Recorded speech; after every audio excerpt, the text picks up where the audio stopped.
Yes, welcome back to the Magic Sponge Podcast, a miracle cure for all your rugby league injury issues. I'm Brien. I'm the guy behind all the NRL Physio content you see on socials. My co-host, James, you are here, mate. It is a victorious week for you in the Battle of the Magic Sponge Podcast. The mighty Broncos, premiership favourite Broncos, overcame, just the little engine that couldn't quite, which was the mighty Dolphins. Mate, good weekend. I think you've smashed me in Supercoach as well. I think you get all the plaudits this week.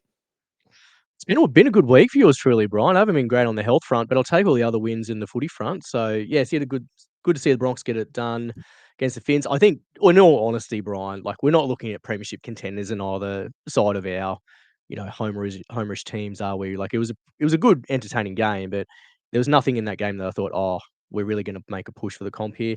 I also must say, when Billy Walters kicked that across field to Karapani, my phone was blowing up. Billy Walters is a gun. You're such a hater. Blah blah. So shout out to Billy. He did something good the other night, and for someone who is always a bit down on him on the sponge here, people let me know. People like to remind me of that, Brian. Whenever he does something good, whenever he shows and goes and gets across the line, I always get reminded of my Billy Walters takes. That's for sure. Mate, one of my favorite things ever is where I used to live. I had one of the great next door neighbors. I think he's been a Broncos member pretty much since they came into the comp, and just as one-eyed Bronx as you can get. And all we do is we just message about the footy. Even though I've moved away, we still message about the footy. It's great. And like every Bronx game, mate, it is just a pummel of like Reece Walsh has got to pull his finger out. What's Adam Reynolds is too old. Like just fantastic. And mate, the best thing ever is I think I told you off air and you would have seen if you're in the broadcast channel. I only actually managed to catch the last 10 or 15 minutes of this live. I was dealing with some family situations, but I was lying there on the floor of my kids' room, knew it was happening, and all I could feel my phone was buzzing. And I think it must have been after half time when the Finns went out to like a 14-point lead, and he's just gone, they're done. Give them the spoon. Like it's all over. Like it was absolutely brutal. And then they went bang, bang, bang. He scored 3 tries. And he's like, oh, okay. It's looking a bit better, but they're still useless. Yeah, we'll win the comp now. I'll flip my script from wooden spoons to win the comp. Yeah, we do like to go on extremes, the old Bronx fans. There's not much room for moderation there, that's for sure. Yeah, I love it, mate. All right, guys, we'll get into it. The one thing I will mention is the good guys at Baller this Friday night with the top 4 clash. I think there's at 6 p.m. and 8 p.m. It's pretty much the top 4 teams playing each other. They've got a live stream going on. I'll be jumping on at some point, I think probably the second half of the second game. So the late shift, I can bring us home strong. But if you want to jump on then, ask me some questions, get around the Baller boys and all the stuff they're doing with their live streams, make sure you do on Thursday night. It's always a great time. But we'll get into it, guys. We are on YouTube, everywhere you get your podcasts. This is your one-stop shop for all things injury analysis in the NRL. We loop it all back to Supercoach Fantasy. You know why it's here. So let's get into the injury wrap for this week, which is brought to you by Pain Pod, drug-free pain relief anyone can use. I don't know exactly what he's done. I would have thought it was an ankle, but I'm just guessing. He shouldn't be out for a long period of time. I mean, I'm no doctor. We have to wait for the scans, obviously, but that'd be more positive than negative. Round 24 wrap up on the injuries, Brian. So HIAs to begin. Ryan Papenhuyzen was a name that came up during the week. So he was ruled out by the Storm pre-game. Then 3 Dragons on this list. Jack de Belin, Hamish, Stewart, Hame, Sele. And then lastly, Bayleigh, Bentley, Hape from the Bunnies as well. So another one from the Bunnies there on the injury front. Who do you want to talk to in more detail here, Brian? A few interesting scenarios out of this weekend, wasn't there? Yeah, I think like Hamish Stewart, that's his second one for this season as a young fella. So that's probably one to note. Actually, the other one that I'll mention, and I forgot to add it to probably the Parry game. There was Charlie Geimer and Jacob Host sort of had a couple of sort of off the back fence sort of hit ups there, but I can't remember them going for cat or even getting HIA. I think both of them stayed on the field. Yeah, Guymer had a low Supercoach score. I know that, but I didn't see whether he was HIA'd or not. The one that I wanted to mention was, and this is a bit of a niche one for any Roosters fans following along, but Xavier Va'a, he had another concussion this weekend, which is like his third or fourth of the season. So for a young fella, that's pretty concerning. So one to watch out for the younger guys. Obviously, Chooks are flying at the moment, so they probably won't need him in the NRL front. But never good to see a young fella have that many concussions in one season. But yeah, multiple there. I mean, the Dragons game was just brutal, mate. Like that was cooked. Like if there's ever been example. I don't know, it's a freak example of why, this 18th man and extended bench for interchanges and stuff is probably a good idea, especially around concussion. I think this was a good example of that. But yeah, Ryan Papenhuyzen, probably the biggest one, just with those delayed symptoms. By all accounts, got checked on multiple times during the game, but then pulled up the next day with sore neck, some headaches, those kind of things. So look, not the end of the world, and certainly by the sounds of things, by midweek when he recorded his podcast, said he was doing a lot better. But he has a history of recurrent symptoms. He had that one, got knocked out at Magic Round, I think, by Fui Mayono, if my memory serves me correctly. Right, yeah. Yeah, and he was out for like 10 weeks after that, just with recurring symptoms. So it just like the average, it increases your risk of recurring symptoms in future concussions by about 30 or 40%.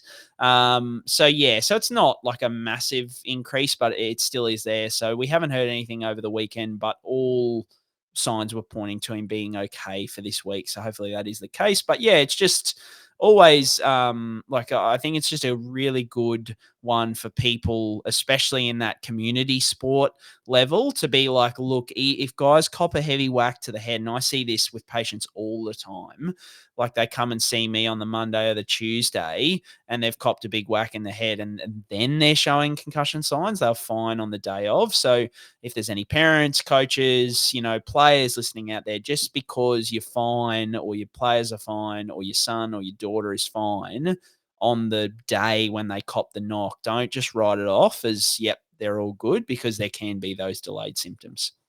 Yeah, nicely summarised, Brian. We'll move on to the Panthers versus Storm. The only one we've got on the list here is Nathan Cleary, Brian.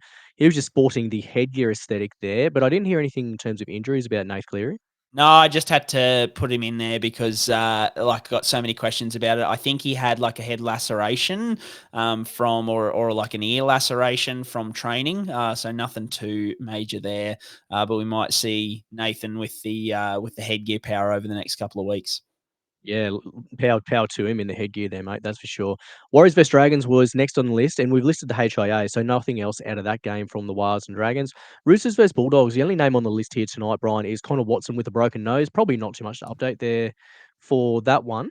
No, he should be fine. I think they always look horrible, and I think we've seen a couple of guys miss 1 week if the airway is particularly obstructed, and his did look a bit bent. But I would say, especially with the Roosters are kind of on that bubble, that you'd be very surprised to see Connor Watson missing a week. The only one worth mentioning is Junior Tupou, who transferred over from the Finns mid-season to the Roosters. He was due to play Cup and he was pulled from Cup to play. Now, usually that would be a Junior Tupou injury, but it's not. Apparently, he's on standby to play NRL next week. So, ipso facto, that kind of probably means that one of the Roosters' backs is in doubt.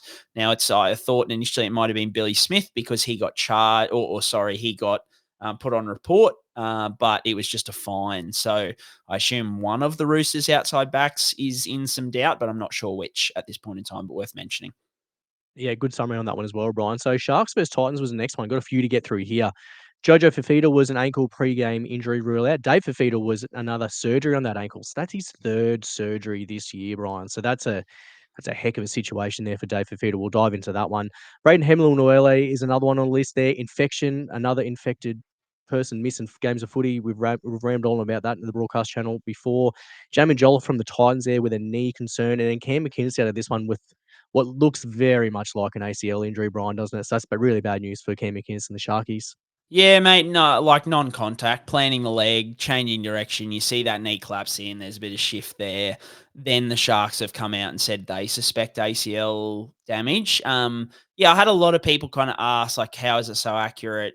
And it's just one of those things that, like, I think I'll have to put up a video at some point, but effectively you'll see the trainers when they're out on the field or the medical staff, and they'll kind of put one hand kind of above the knee, one below, and they'll pull the lower leg up towards the sky. If the ACL's there, it just doesn't go anywhere. It just, you feel like you're pulling against, a rope that's holding it in place. When the ACL's not there, you can just pull it and there's not much restricting it. So it's a lot looser. It's just when you've been trained on how to do it and you have experience doing it on knees that have ACLs and knees that don't have ACLs, your hit rate is very, very high. I think the accuracy is probably around 95%. So we just very rarely see it. Often, I think my way I put it is that the scans often confirm what the medical staff already know, especially with Cam McInnes with his previous ACL injury being his left side. So this one's to his right. So, like, there's not even like, maybe the graft was a little bit loose or, something like that. It's not looking good for Cam at this point in time. So I'm expecting him surgery, 9 months, which 9 months, what are we now? So we've got 4. So it'd probably be like April, May next year as a return to play at this point in time. There has been some recent research, I think that was spoken about on the pod, where there's not that kind of, wait till 9 months anymore to reduce that re-injury risk. It's much more sort of those ticking the boxes from a functional standpoint. So the NRL kind of return to play times have tended to drift to 9 months over the last kind of 5 years. I think off the back of that evidence that waiting to 9 months is a big key factor, because sort of in the 2010s it was floating around like 7 months was the average. So they're pretty quick, some as quick as 6. So maybe Cam McInnes is one of those that, we know he's an absolute animal. And I mean, the factor here, James, which we can talk to, is how about him just like shaking it off? Like he was literally in the defensive line, like shaking his leg out. And I was just like, you're joking me, aren't you? Like absolute animal. It's easily probably going to get, I mean, there's been a lot of tough efforts this year, but this might get my goal in the Golden Sponge Awards, like animal effort of the year, because that was just crazy. Like he just went 3 or 4 tackles and then goes, oh yeah, put the hand up. Yeah, I got to come off. And he runs off. Oh man, just an impressive man. So, but yeah, I'm thinking like April, May next year. And then usually you'd say like a gradual return to play, but like his game is not very heavily based on, ACL heavy movements. Like he's not a big change of direction. He's just about making tackles, doing his work, good, honest worker. So I'm not expecting a massive like return to performance for him in terms of, I think he'll come back and be pretty solid. Jaimin Jolliffe with his knee, copped a blow to the front of his knee right before halftime, came out after halftime with it strapped like a PCL kind of knee injury, which would make sense with a blow to the front of the knee. Lasted like a couple of minutes and then they just pulled him off because he was, he wasn't moving very well at all. So I'm expecting a PCL injury. Could be season over for him if it is kind of high grade. Mate, Braden Hamlin Uele, the infections, they just keep coming. Absolutely mental. I don't know what it is. People ask me, like, I know I carry on about it, but it's like, what is happening? I'm seriously at a loss. Like the hygiene has to pick up around the place because it just like, I don't know. I'm at a loss. What we need to do, we need to just ship bulk Lynx Africa body wash into these showers is what we need. We need to get these boys cleaned up and smelling good. Where's Lynx Africa body wash? We need it in every Christmas stocking in the NRL this year, don't we? I think it's what I just don't get it. Like I know, and like I'm sure infections like this happen all the time, and we just don't hear about it. But there's just been an insane number of players who've had to miss games because of them. Like that I think that's the difference this year. Is maybe the infection numbers are still the same, like in internal numbers from clubs, but it's just the number of missed games. What is going on? So Jojo Fifita ankle, but like the big one, like big discussion point here, mate, is Dave Fifita with the 3rd ankle surgery. Like, Yeah, I never like to be sensationalist on this show. Like to usually bring like balance and those kind of things. But this is just getting towards like I'm worried territory a little bit. Like third surgery now. Like granted, I think the thing that's probably not sending me full blown worried is the fact that there is so much conjecture between Fifita and the Titans on like best management for this. He's been playing through pain, getting needles, all that kind of stuff. So Fifita's saying it hasn't been managed well. The Titans are saying he's fine. So that there's like some stuff lost in translation there. But yeah, I think I'm pretty concerned, like just overall for Fifita moving forward in terms of like, is he ever going to get that ankle right? Like, are we dealing with like a cartilage problem that they've gone in and I think the second surgery was supposedly a cleanup that, potentially they've gone in, cleaned up some surgery, some cartilage, and now it still hasn't settled down. It's still getting angry. So yeah, I mean, like, where are you at with it? Like, it's very mysterious what's going on, so we're not quite sure. My speculation, or my most likely thing, is potentially there's a cartilage issue that just isn't settling down, but it certainly is a weird one. How are you feeling about it, mate? It's a bizarre one, Brian. Like, I can't recall off the top of my head anyone in the NRL that has had 3 separate procedures on a body part within the same season that hasn't sort of been due to re-injury, if you know what I mean, or an obvious traumatic mechanism. This is just a bizarre one because he was nursing this into the off season, and then he came into the trials, but then he missed the first couple of weeks and then had another surgery, and this is his 3rd for the year. And this is off the back of the Titans saying, "Oh, yeah, Dave's all good. We're just gonna play him in Ipswich Jets in Queensland Cup because he's just, like, not wanting to go out there." And there's all this back and forward between, the club releasing these things, and clearly this guy is playing through something that he needed to have a 3rd surgery on. So I don't know what's doing. This is just one I cannot wrap my head around, and it's, to your point, it's really concerning. This is a guy that's on probably the biggest money at the club. He's meant to be probably their marquee player. He's one that I'd love to see in a Queensland jersey absolutely killing it for all money, but what is going on here? I have no idea. I think the only other thing I can think of that was a really bizarre one from an ankle perspective was, I told you this one off air, but for those playing along at home who might recall Stephen Hoyles, he was like a blindside flanker for the Brumbies and the Wallabies and the Waratahs, but Brumbies primarily. And he had this ongoing ankle concern that he sort of would load up and it would flare up, and then he had to offload it and become better. And he'd be up and down in the yo-yo with this ankle. And he sort of said, we couldn't figure out what it was diagnostically. We couldn't quite get it right. We tried multiple injections. We didn't have surgery on it. But he said it got to the point where I just had to flog it into extreme pain, and then we scanned it. And he had some unusual anatomical variant or something like that. So eventually that could get addressed and that could get operated on. But he was one that was like, yeah, it was just a bit of a diagnostic mystery. I don't know if Dave Fifita's in this same umbrella, whether he's got just something quite unusual or an anatomical variant that just isn't obvious to certain imaging modalities, or if there's a nerve type thing that isn't always obvious in certain imaging modalities. I really don't know, but it's quite an unusual one. I'm trying to even rack my brain for like previous fractures in his ankle or syndesmosis surgeries there, Brian, as well. That might be the only other thing, is if there has been a previous injury there that might have resulted in a cartilage injury, and to your point, has resulted in multiple surgeries. But aside from that, we are just throwing darts at the board here, aren't we? But it's the timeline's just crook. It's out of whack. I don't understand it. I really don't get it.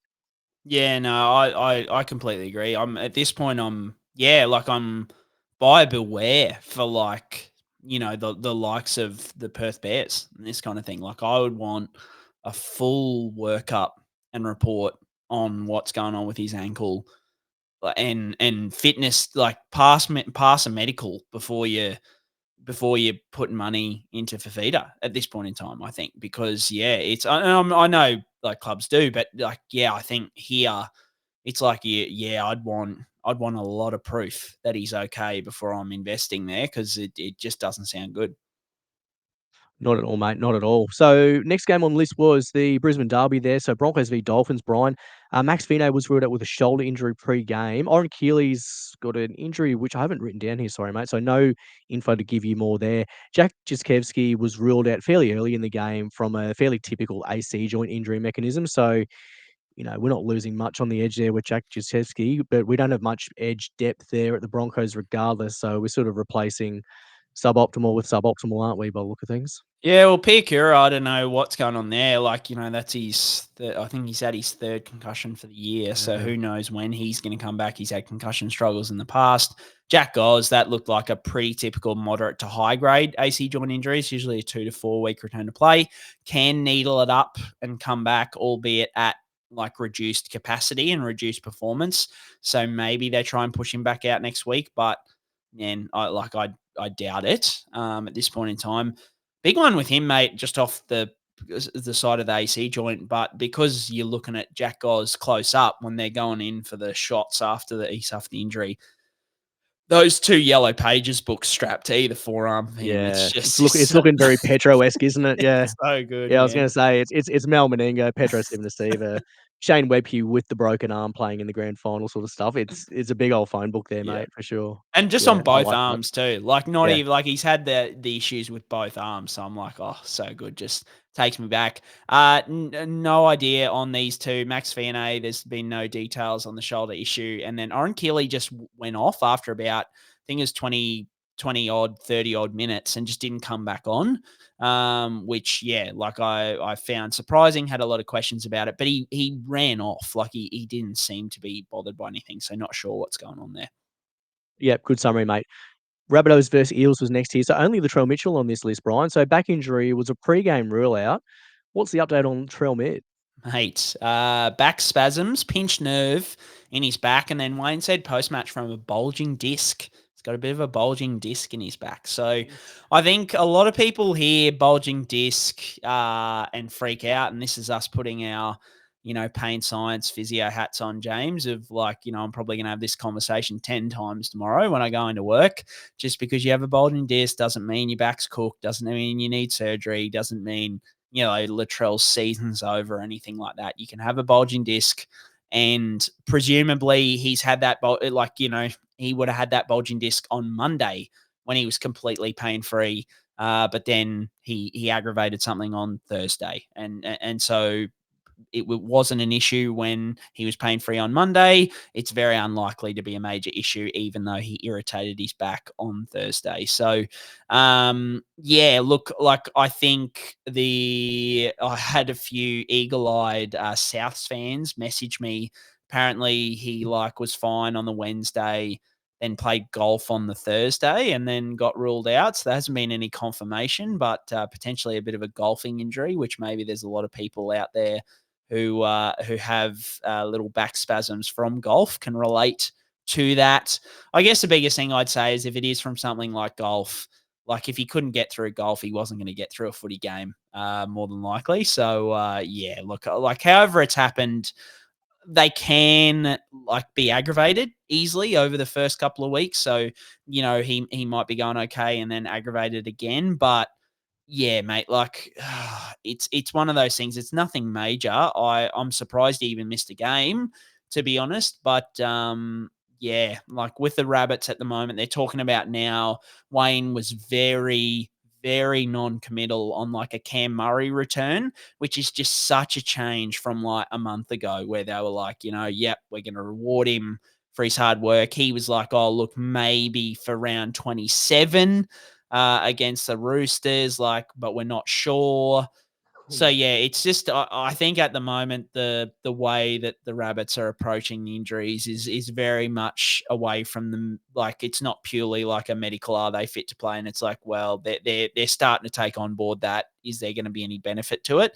So I'd still expect Latrell back next week, but it's just a bit of a lost season for the Rabbits. Hey, yeah, it is, and I think it's still maybe it's because they're off the bottom of the ladder and there's not this wooden spoon sort of hanging over their head. But perhaps as to why they're going to just give those guys a bit of a ticket into the off season rather than playing them in the last few weeks, because they're 2 games clear of the Titans. They do have the bye up their sleeve as well, so they're probably guaranteed to not get the spoon from that perspective. In their for and against is pretty similar, so maybe that's part of it. And it's probably I think for all intents and purposes, it's probably a better way to take it on as well.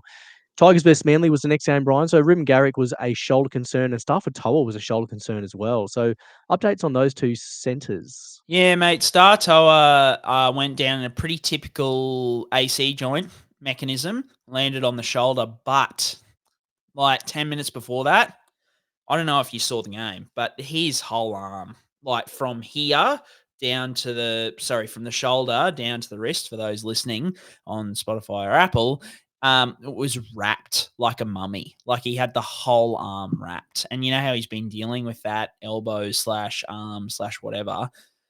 He was clutching at that like 5 or 6 minutes before suffering this AC joint injury. So it was a pretty typical AC joint mechanism. But I don't know.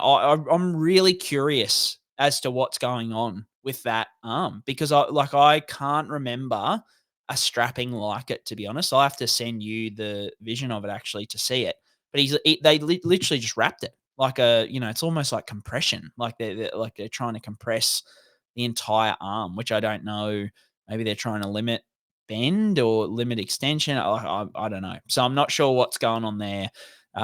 There's just a bit of mystery. Garrick with the shoulder, mate. That was right along the Isaiah Yeo. Who else? Dylan Lucas. These kind of landing on outstretched arm. Shoulder instability kind of things. The difference here is like he came off pretty immediately. He said that he felt a crack in his shoulder when it came. So people asking, what could the crack be? Like a fracture, number one. Number two is like a cartilage tear. Number three is probably less likely a ligament tear. But yeah, like there's obviously, it just leaves you a bit more concerned, especially a crack. Like a pop, I'm probably even less worried about, right? Because like a pop could be just the little sublux in the shoulder joint, but a crack, when you hear a crack, I'm usually a bit concerned with that kind of feeling. I know it's very subjective, but so I'd be shocked if he's back this year, and I'm kind of 50-50 at the moment as to whether that's heading towards like a shoulder reconstruction. He did have a shoulder reconstruction at the end of 2022, but I didn't have time to go back and see which shoulder that was to see if this is the same shoulder or not. But I mean, for any Reuben Garrick owners with no trades left, like yours truly, I would not be counting on Garrick for your team over the next couple of weeks. Are you kind of similar, mate? Yeah, you'd be looking at other options there for sure, mate. I think you got to move on. Plenty of centre wing options on the run home that you got to take advantage of now because you got to move Reuben Garrick out of there. Last game of the round was Cowboys versus Knights, Brian, but nothing out of that one. So we can just launch straight into the NRLW if you like. So I'll just go through the names on the list and injuries. So Corban Baxter, knee/ankle concern. Annessa Biddle was like an elbow, I think, or maybe shoulder concern. Vette Welsh was a knee concern. Mona Lisa Soliola was an ankle injury. And then Hannah Southwell was a concussion there, Brian. Any more little tidbits of info there for the W? Mona Lisa Soliola copped a rank hip drop tackle. I think the player who hip dropped her actually got sent off. Mate, the refs in the W have cojones because they are just sending people off, sin bin people. I'm like, especially when they're ranked tackles, all for it.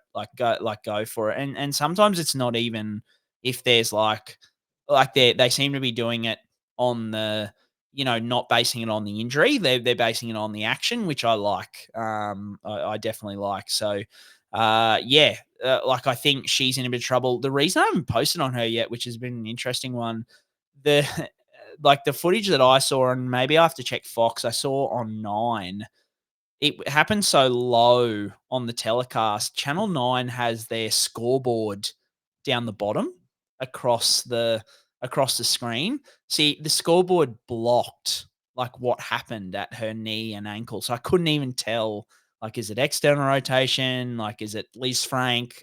Like, what's actually happened there?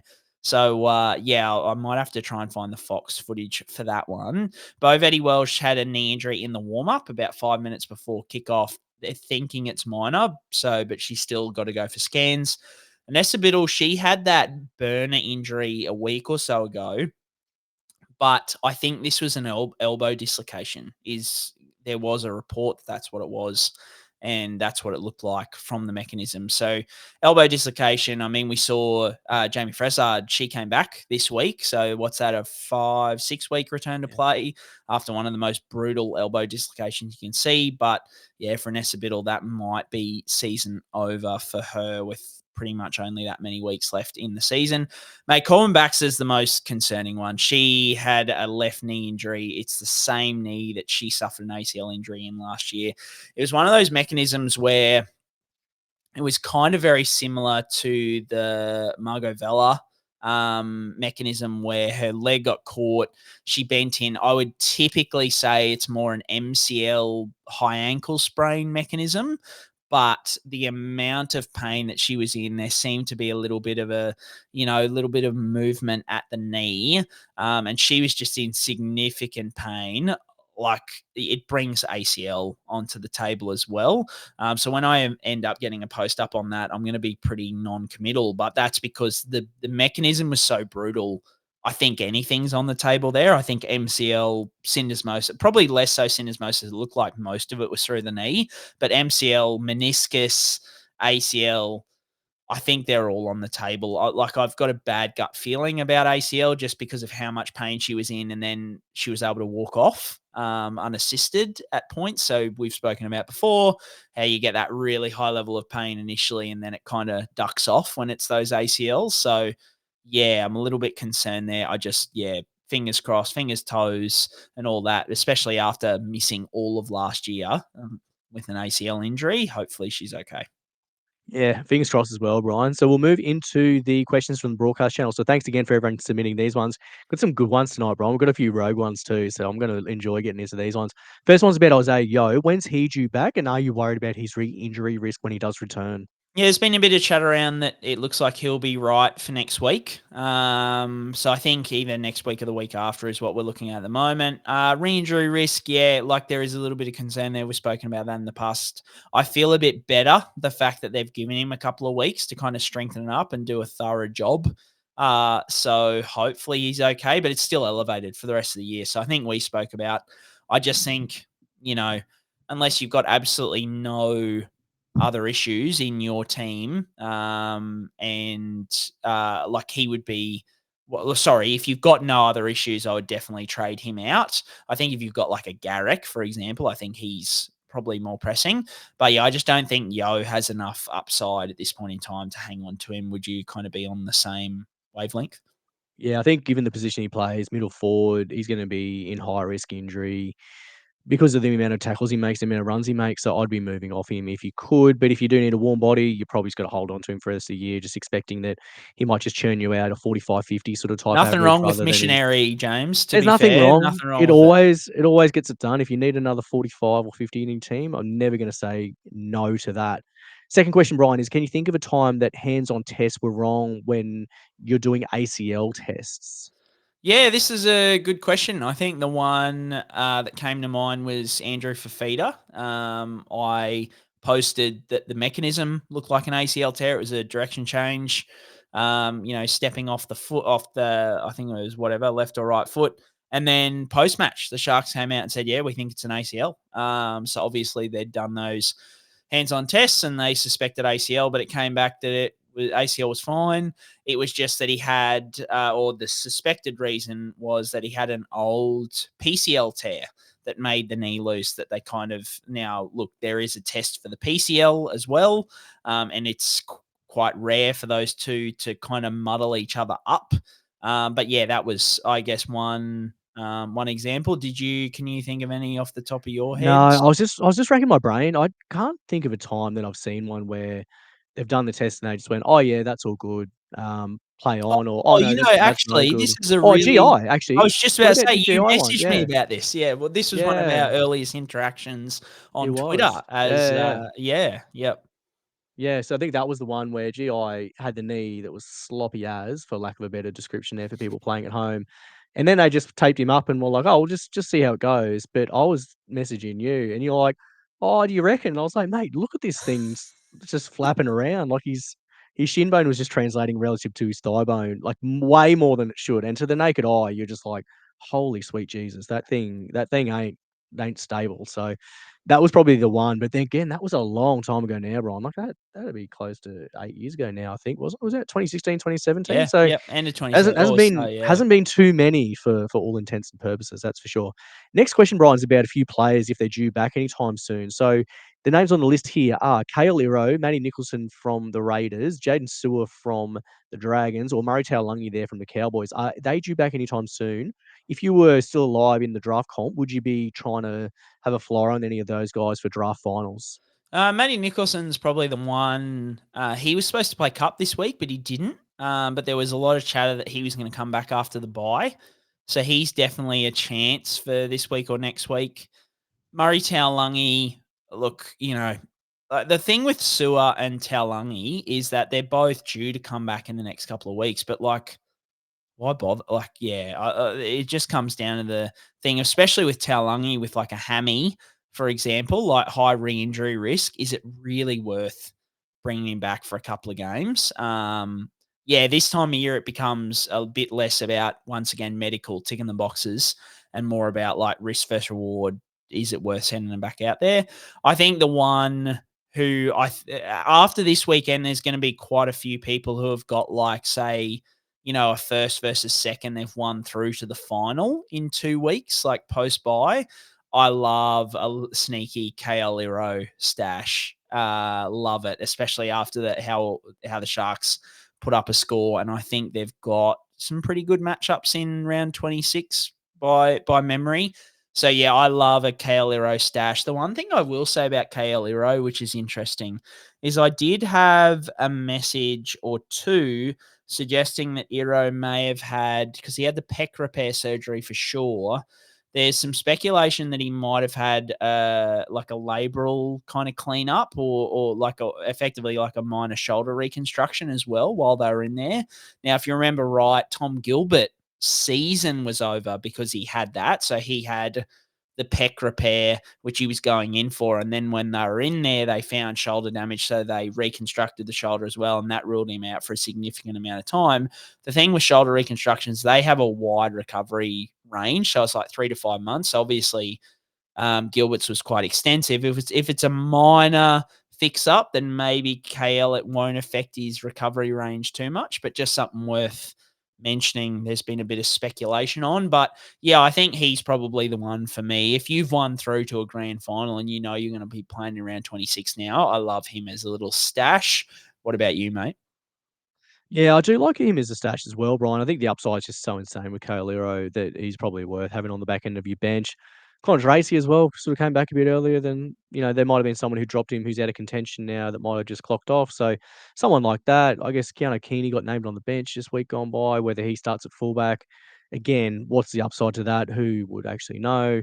But there's a few guys that I think it's probably a week by week prospect. Looking that far ahead is probably not going to be the easiest thing to do at this time of year. Next question, Brian, is what's your opinion on the reason why there's so many high ankle injuries in the NRLW this season? Yeah, especially compared to past seasons, it's a tough one. I think in general, the injuries in the W are a little bit different to the NRL because their tackles are a bit less structured.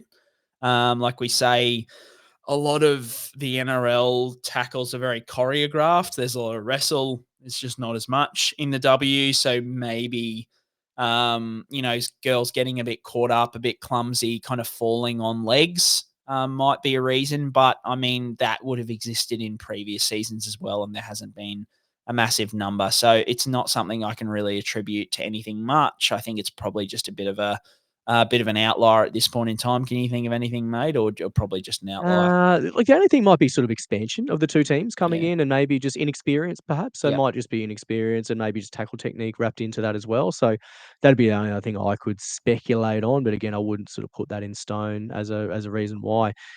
On the similar sort of thought train here, Brian, about injuries, what would one rule change be that you would like to bring in to help the most with injuries?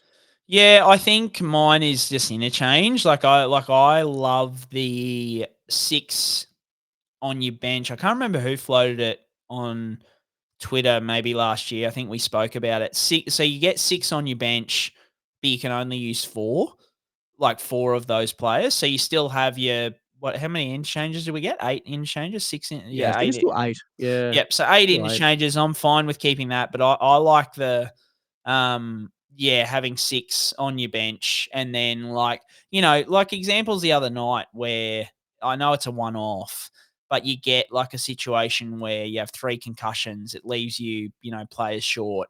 If you then start to have like musculoskeletal injuries, like someone's got a calf tear or a ankle niggle or something, they're going to have to, more than likely going to have to play through things like that, which like injuries that they wouldn't usually. So yeah, like my thing would be playing around with the interchange bench somehow and kind of having more cover for different positions and those kind of things, because I think that would just help with guys like kind of playing through things that they wouldn't otherwise, and then also putting players in positions that they're not usually used to, and kind of mismatches in capabilities causing injuries and those kind of things. That's probably where I sit with it, and would help with fatigue as well. What about you, mate? You got a rule? It's a tough question. Yeah, it's a really tough one. I can't think of any off the top of my head, Brian, but the one that just jumps into my brain is I don't know if there's a way that you can completely eliminate like a cannonball tackle where you just if you're the third person in, maybe you can't hit below I don't know, below the waist even or Mhm. below the torso? Like, so maybe just like if there's already 2 in the tackle, then the third person just cannot hit the legs. Like, Yeah. that's just not where you can go maybe. So if the third person hits the legs in any way, shape, or form or ends up on the legs, then maybe that becomes a penalty type scenario. I think there's, even going back, was it last week to Felice Kafusi's? Like, that was just, Yeah, it's rank. just above the knee. Like, it's just a highly dangerous tackle when you're already wrapped up with 2 guys above you, your arms are pinned in, you're holding onto the ball, you can't protect yourself. So maybe that is an idea. If you're the third one in, maybe you just can't hit below the waist, maybe, or something like that. Maybe just in that instance. And I think if it's 2 in the tackle, it's play on. If it's 1 into tackle, play on. But maybe just for that third or more into the tackle, you can't hit low. It's a tough one though, because guys are really big and strong and fast. So like you often need to get 3 guys in the tackle to bring these dudes down and win the ruck and slow the play ball down. So it's a tough one. Hey, it's a really, really tricky one. Any other ones that sort of jump into your head there, Brian? Not really too much. It's a tough question. So, but a good one. Next one. If performance enhancing drugs were legal, do you think there'd be more or less injuries in the NRL? This is a good speculative hypothetical question. Yeah, just way more, mate. Way more. Yeah. Yeah. I think we speak about this all the time about like performance and injury risk.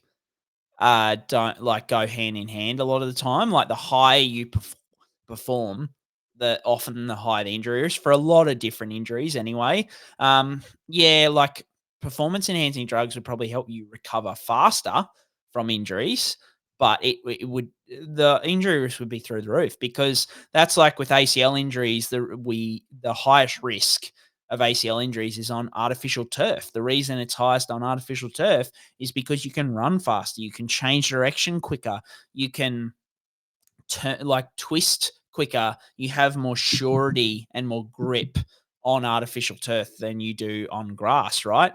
It's because there's more force going through your foot every time you put it through the ground. That force has got to go somewhere. So yeah, if you make bodies bigger, faster, stronger again, yeah, it's just going to cause massive, massive, massive forces through ligaments, through cartilage, through muscles.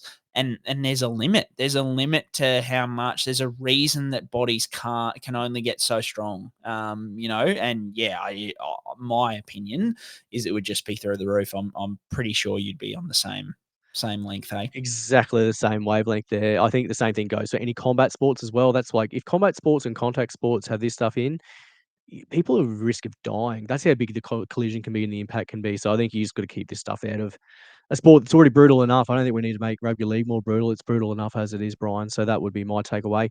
Next question is about if you're looking at an MRI of a muscle tear, is it the equivalent of like a piece of meat that's being torn? What are you sort of seeing when you see a muscle tear on an MRI, Brian? Yeah, look, I'm not a radiologist by any means, but just talking through kind of what we tend to look for and putting it in as simple terms as possible. I think fluid is the big thing. Like when when you're looking at when a muscle tears, you get blood and other fluid edema sort of leaking around the injury. So you see on most imaging, it will come up as like, white in there, like, like quite white. That's a pretty sure sign that you've got some inflammation and problems going on there. That's on MRI anyway. It tells us that there's something not right. You can see disrupted muscle fibers,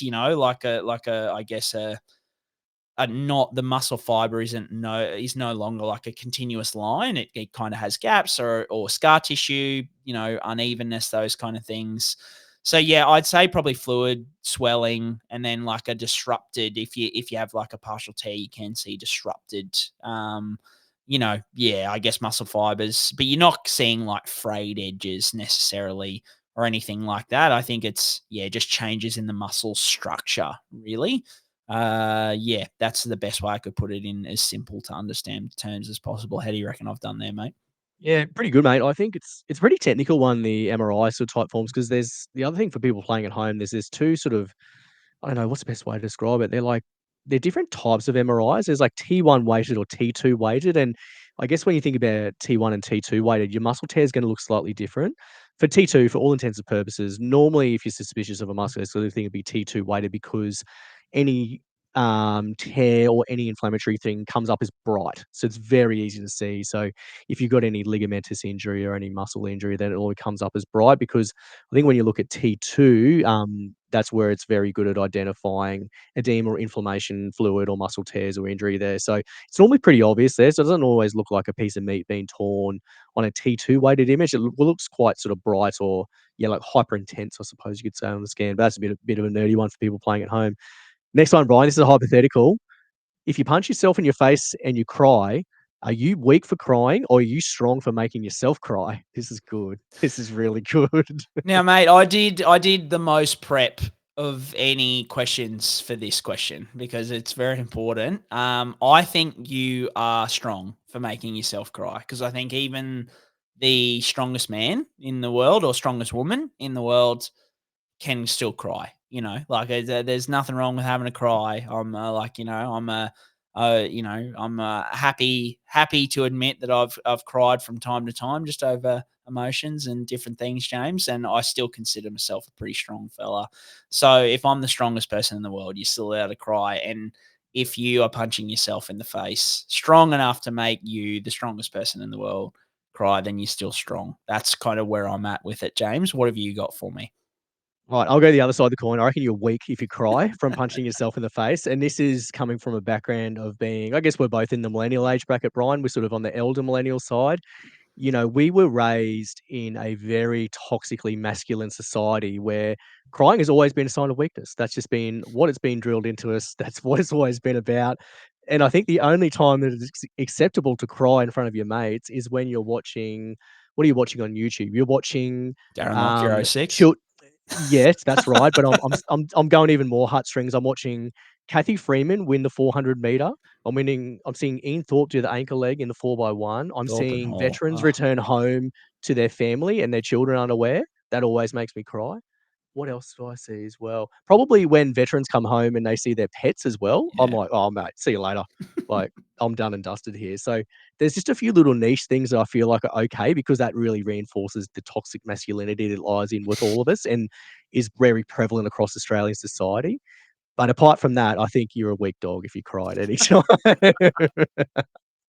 No, I'm only Who was it? Was it mate. Brody Croft who cried when the Bronx lost that game, and he'd like done his shoulder and he was on the sideline? Yeah. Or maybe it was after the game or something like that. And I've got that Yep. image saved on my phone somewhere. So Yeah. thoughts go out to Brody. Yeah, for sure. But there's a few little niche topics there that I've just touched on there. But mate, I'll tell you what, when I see like a veteran return home and the family unaware and they're like hiding in the crowd, I'm like, oh, see you later. I'm done here. Like The I'm troops, just how absolutely good. that's absolutely cooked me. Just I'm here for the troops, mate. One for the troops. I love my country. I'm one of the quiet Australians. Second last question. Speaking of animals, speaking of like one for the troops, not a question, just a great story here through the broadcast channel. So the story goes, my mate just walked past Cam McInnes's house and he was out the front literally mowing his lawn. What an animal, Brian. Can we get a shout out? Mate, just That's so the best so story good. ever. I This is really sick. hope this is true. I really hope this is true, because this is Gotta be. just next level. So good. Hey, And I want this wouldn't published in surprise me. news.com tomorrow. Yeah, I it want it wouldn't published. surprise me in the slightest. Like, Hey, I hope I'm sure there's plenty of journos listening. If you could find out if this is true, because I just think that you could run a back page off this. Like Cam McInnes potentially mowing his yard the day after doing his ACL. Like, that is just, it's amazing. tell you stuff. what, Brian, even if he denies it, someone do some deep investigation and check the quality of the cut on his lawn. Just go, mate, this thing's clean as. Like, you're lying if you said you haven't cut this. Like, if it smells like freshly cut grass, if it looks clean, I'd be like, Cam, come on, mate. You definitely had a snip here and had a tidy up. So If yeah, there's someone get onto that. if there's anyone out there who is good with In the AI Shire. video, Anyone in the Shire. but Yeah. AI video, give me an AI video of Cam McInnes cutting we're his talking. grass with his knee in a brace. Or probably not even in a brace, but just like you can tell he's had a knee injury, but he's still cutting like, I just want to see AI video of that, pretty please. Surely there's a listener out there who can do it. It's just a guy who's getting it done, isn't it? That's the best. It's like, well, I've got no ACL, but I can still rip and tear this lawn. What a weapon. Shout out to Cam McInnes. That's one of the great stories.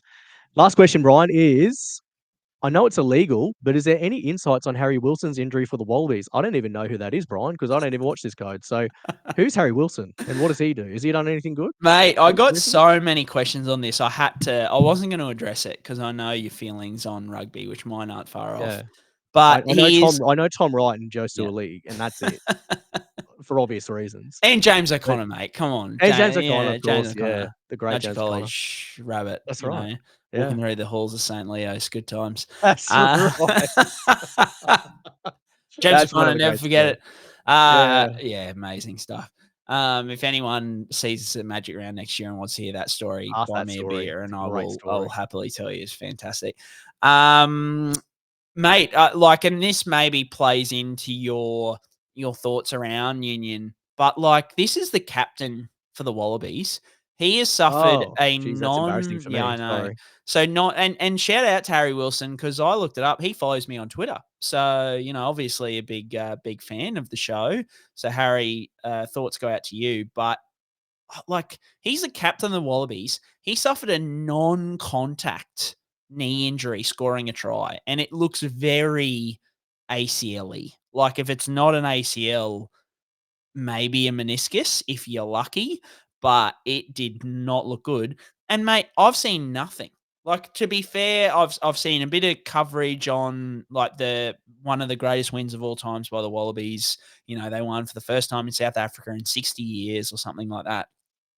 But mate, your captain's just suffered a non-contact knee injury, and we got nothing. Like, what is happening, guys? Like, this is, mate, Buzz Rothfield would be having a conniption if Nathan Cleary had suffered a non-contact knee injury. They'd be chasing him down, like, figuring it out. Give me a post-match, like, give me something. That is probably the thing that shocked me the most, is that the knee injury did not look good, and there is not much coverage on it. So, yeah, I mean, my insight is that it didn't look great. And you just hope that it's more a meniscus issue than anything. The footage that I saw wasn't great. It was kind of like it happened as he ran past. I only saw like one clip on Twitter, I think it was, and he was running past the posts, the post pads as he kind of scored it. So I couldn't really see, was there shift in the knee or anything like that. But it was non-contact deceleration. I've just got it now, actually. I'm watching it now. So he literally, just as he gets inside like the 5 meter line, he gets ankle tapped last gasp by the South African player. But I don't think that's when it happens. I think it's in the in goal, the last step or so. He just skips out of it, and then the next step he sort of gets up a bit ginger, but he grabs his right lateral knee, so it doesn't look like a typical place you grab an ACL. So I wonder if it's a bit more meniscus-y or posterolateral corner type thing, Brian, there. Sort of, I think he just gets ankle tapped ever so slightly, and it's either that step or the next step that he pulls up. So I think the guy might have just got him enough. Yeah, it's hard to tell, really. I just don't feel great about it. Don't feel great about it. And like, come on, rugby journos. carry on. Like, this is your captain. Carry Yeah, on. this is it. This is the Yeah. job of a journo as well, Brian, Yeah, isn't it? 100%. 100%. All right. Supercoach corner, mate. Head-to-head finals are in full swing, mate. The guys at Baller are just for a weekend where I didn't get to see much live footy, to be honest, with different things that were going on. That website is an absolute godsend. Like, I have absolutely pummeled the Baller servers this weekend because I just, whenever even when like I use it to check scores now, like in terms of like scores between teams, because I just know it's up to date like that. It's got even, you go across, I think one of the tabs is like the timeline, and it just gives you like a really simple, like, oh, here are the big things that have happened. Like, I use it to look at like interchanges, who's gone on, come off. Yeah, timeline. It's just got line breaks, like everything, who scored tries. Awesome. So, I want to give Baller a big shout out. It's great for your super coach. Massive if you want to win those head-to-head finals, if you want to sharpen up, make the right calls. Captaincy, ownership data, base and power stats, all those things. I think they've got player profiles coming soon. So just get on over baller.live, BALLR.live, and get access to every tool you could ever need to finish the season. Mate, it's just gold. I love it. I just can't wait to. I think in the preseason, using their stuff to like project minutes, project scores, it's going to be so good to like help me pick my side, and then hopefully help me with my captaincy, as we spoke about last week. But yeah, shout out to Baller. Let me know how you've been using Baller to absolutely flog the crap out of me, mate. I reckon you are on a charge to take me over at this point in time. You dusted me by over 200 points this week, so you're coming back. I don't know where we're at regarding that, Brian. I think I've just given up the ghost on it. I think I'm still well short of you, to be honest. You've pumped me all year, and I haven't even used my fifth boost either, so that's probably my own fault for not doing that. But to the Baller Boys' credit, I'm just going to launch into that, Brian, before I start talking scores. So this week going, I was like, man, I really need to nail VC and C and look at projections as we go. Scotty Drink, 98, Nico Hines, 94, Payne Haas, 90, Lomax, 89. So I was like, all right, I have those four players. I'll go Nico Hines in the early, into Lomax later. Nico Hines, straight on the loop for me. So luckily, he puts up a huge score. Takes me up to 1579 as it sits here at the moment on Sunday night. So I looped Nico Hines off the back of the Baller Boys, having really good projections there because it was Drinky, Nico, Haas, and Lomax. So I picked two of them. And lo and behold, they all went ballistic. Reece Walsh is even in there at 85. He went ballistic. Terrell May, he went above projected as well. So their projections there are so helpful for getting your VC and your C right. So that's a really good thing to get out of the gate. I had a free shot at the captaincy loop this week because I had Zach Hosking in at second row forward for my start. So it was a free loop for me. So that's what I did this week. And honestly, Brian, like my best two trades nearly all year been Roger Tuivasa-Sheck and Mulatalo since round 19. They're just going on an absolute heater. And I know I'm a non-Dylan Edwards owner, but that try assist he got for and that the Baller Isaac Boys Tungo put kick up. back in. And the Baller Boys put up a thing about it. I was like, here, if he's still got that try assist for that is the biggest G up I've ever seen in the history of Supercoach if he keeps that. My other little takeaways from this week, Brian, was the Karapani startable each week. He spilt one over the line and he had a chance at another. So he was really, he only scored 41 with a try, but he had a shot at a much bigger score there for the Bronx. They're going to be looking his way. Reece Walsh looks like he's on a heater. He's in an absolute mood. He looks like the highest upside play in Supercoach from here to the end of the season with the goal kicking, doesn't he?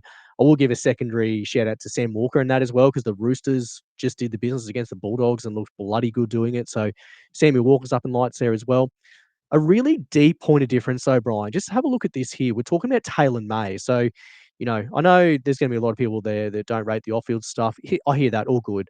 But in terms of his point of difference potential here as a Supercoach player, he scored 90, 49, then a HIA affected 32. This week he scored 101. His base and power is really, really good. He's got the Cowboys, Raiders, and Titans to finish the year. And he's another year removed from that ACL injury as well, Ryan. So he's just won. And I think his ownership is like 0.5%, I think, as it stands at the moment. I'm just going to double check that as I go. So if you have any sort of trades up your sleeve, I think that that's not necessarily such a bad shout to try and get a piece of Taylor May. He's 3% owned, so he's a little bit higher than when I looked at him a couple of weeks ago. but he's only 3% owned. I think he could be a really good point of difference. He scored 101 with 1 try, and his base and power has been ridiculously good. So as at a centre wing option, he might be one of the better options if you had a trade left. If only I could activate that boost, Brian, that would be what I would do. How did you go this week, mate? Mate, I see your Tigers CTW option and I raise it. Adam Dewey, mate. He's playing 7. He's kicking goals. You talk about removed from the ACL injury. He's the back end of the season. He's looking so good. Playing half. He's hands on everything. He's got those same 3 games to finish the year. Mate, like if I had a trade, I would be bringing him in, possibly captaining him in round 27 against the Titans when Can you imagine?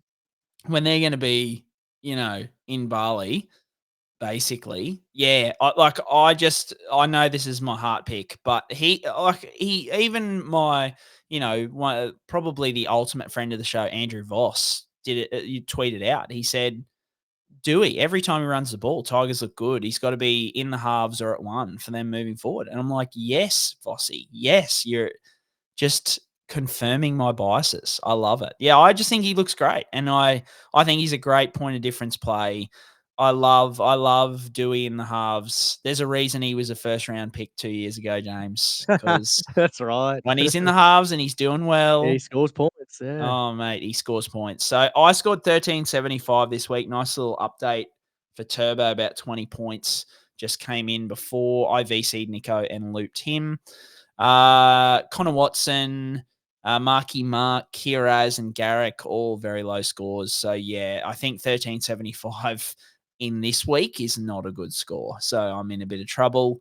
If I had trades, Dewey, get him in. And then, I think JMK at hooker is a good little play. Like, I think Watson has been an absolute, just bloodbath for me personally. Obviously, there's a Harry Grant play, but if you don't want to go Harry and you want to go a bit pod, I like JMK. And then I just think as a general rule, we've seen from guys like, teams like the Broncos, the Roosters look really good this week. I just love like preferencing guys who are on teams who have stuff to play for, who are like super hungry.